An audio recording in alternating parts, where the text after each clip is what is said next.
পায়েল, তুমি মায়ের সাথে এটা কিভাবে কথা বলছো? তোমার চিৎকার বাইরে অবধি শোনা যাচ্ছে। গুরুজনদের সম্মান করতে ভুলে গেছো তুমি, নাকি বাপের বাড়ি থেকে যেগুলো শিখে আছো সব ভুলে গেছো? বাবু, ভালো আছে তুই চলে এসেছিস। দেখ তোর বউ কিভাবে কথা বলে মায়ের সাথে যখন তুই থাকিস না। আসলে কি? আর একটা কথা বলবে না, চুপচাপ মায়ের পা ধরে ক্ষমা চাও, নাহলে আমার থেকে খারাপ কেউ হবে না। দাদা, তুই শুধু বৌদিকে ক্ষমা চাইতে বলছিস? বৌদি মায়ের সাথে আমার সাথে কিভাবে ব্যবহার করেছে তুই যদি জানতিস তাহলে তুই বৌদিকে বাড়ি থেকে বার করে দিতিস। কি বলেছি? তোমার দাদাকে তুমি বলবে না আমি বলবো সবটা? দেখ দাদা দেখ, তোর সামনে দাঁড়িয়ে বৌদি এখনো কিভাবে কথা বলে যাচ্ছে। পায়েল, তুমি চুপ করবে? আমি তোমাকে বলেছিলাম মায়ের পা ধরে ক্ষমা চাও, হাঁ করে দেখছো কি? যাও। একবার নয়, আমি 100 বার ক্ষমা চাইবো, কিন্তু আমার তাতে কোনো অসুবিধা নেই, কারণ উনি আমাদের মা হন। কিন্তু তুমি এখানে কি বিষয় চলছে সেসব না জেনে তুমি এইভাবে আমার সাথে কথা বলতে পারো না। তুমি জানো এখানে কি চলছে? একবার ঘরে গিয়ে নিজের মেয়ের অবস্থাটা দেখো। কাল থেকে ওর গাটা জ্বরে পুড়ে যাচ্ছে, 102 জ্বর। আমি তো তাই জন্যই শুধু মায়ের কাছে এসেছিলাম। তোর দাদা যে টাকা দিয়েছিল তা থেকে আমি কিছু সরিয়ে রেখেছিলাম, সেই টাকা থেকে তোর জন্য এই শাড়িগুলো কিনে এনেছি। শুধু শাড়ি আর ম্যাচিং করে কিছু কানের দুল কিনে দেবে না? ওহো, মাথা থেকে ওই কথাটা একদম আমার বেরিয়ে গেছিল। শোন, তুই আমার সঙ্গে আজ সন্ধ্যেবেলা যাস, তোর যেটা পছন্দ সেটাই কিনে নিস। মা, পৃথার শরীরটা খুব খারাপ, আমাকে কিছু টাকা দিন না, আমি ওকে ডাক্তার দেখিয়ে নিয়ে আসি। বাবু তো একটু পরেই চলে আসবে, ও এসে যা করার করবে। আর আগের যদি কিছু ওষুধ থাকে ওটাই খাইয়ে দাও, দেখবে সব ঠিক হয়ে যাবে। বৌদি, মা তো ঠিকই বলেছে।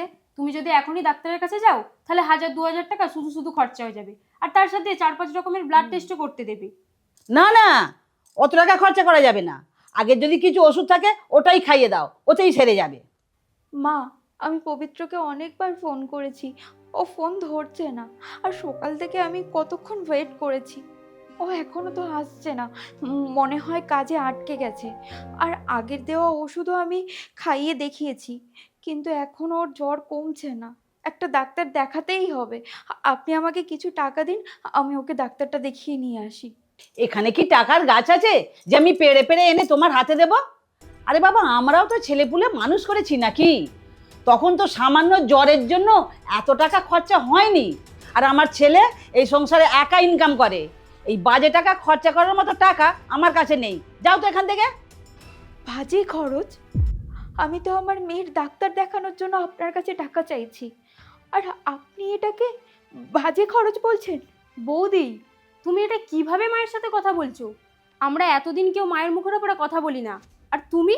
আমি আপনার উপর চিৎকার করছি না, আমি আপনাকে হাত জোড়ো করে বলছি, আমার মেয়েটার শরীরটা খুব খারাপ, আমাকে কিছু টাকা দিয়ে দিন, আমি ওকে ডাক্তারের কাছে নিয়ে যাব। আর পবিত্র পবিত্র যে টাকাটা ইনকাম করে সবটাই আপনার হাতে দিয়ে দেয়, আমাদের হাতে কিচ্ছু দেয় না। আপনারও তো বোঝা উচিত আমাদেরও কোনো জিনিসের দরকার পড়তে পারে। মা দেখো, তোমার সামনে দাঁড়িয়ে বৌদি তোমাকেই হুমকি দিচ্ছে, আবার নাকি তোমার ব্যাপারে দাদার কাছে গিয়ে নালিশ করবে। তুমি আমার ছেলেকে বলবে? কি বলবে তুমি আমার ছেলেকে? ওর ইনকামের টাকা বউয়ের হাতে না দিয়ে মায়ের হাতে দিচ্ছে বলে তোমার এত রাগ? আপনি ভুল ভাবছেন, আমি তো এই সংসারে এতদিন আছি, আপনিই বলুন আমি কোনো দিন এইসব বিষয়ে অধিকার দেখিয়েছি? দেখাইনি। দিদি প্রত্যেক মাসে এখানে আসে, আপনি দিদিকে শাড়ি গয়না, দিদির ছেলের জন্য জামা কাপড় খেলনা কিনে দেন, সবই তো পবিত্রর মাইনে টাকা থেকে, বলুন। কিন্তু আমি এই বিষয়ে একটা কোনোদিন কথা বলিনি, আজ বলছি, কারণ আজ আমার মেয়ের শরীরটা খুব খারাপ। মা, তোমার দেওয়া জিনিসের জন্য আমাকে খোঁটা শুনতে হবে? আমি থাকবো না আর এই বাড়িতে এক মুহূর্ত।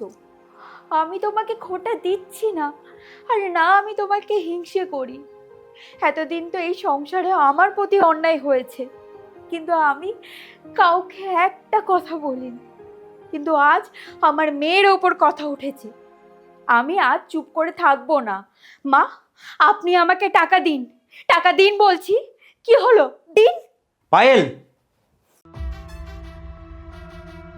মা, বোন, পায়েল এটা সত্যি কথা বলছে? কি হলো, চুপ করে আছো কেন, বলো। এটা আমি তোমাদের কাছ থেকে আশা করিনি। পায়েল, আমি ভেবেছিলাম মা বাড়ির বড়, তাই ওনার হাতে টাকাটা দিলে আমাদের সংসারটা ভালোভাবে চলবে, আমি সেটাই ভেবেছিলাম। পায়েল, তুমি আমাকে ক্ষমা করে দিও, আসলে ভুলটা আমারই। তুমি আমার কাছে ক্ষমা চেয়েও না। আমার কথাটা শোনো, আমার মেয়েটার জ্বর কালকে থেকে।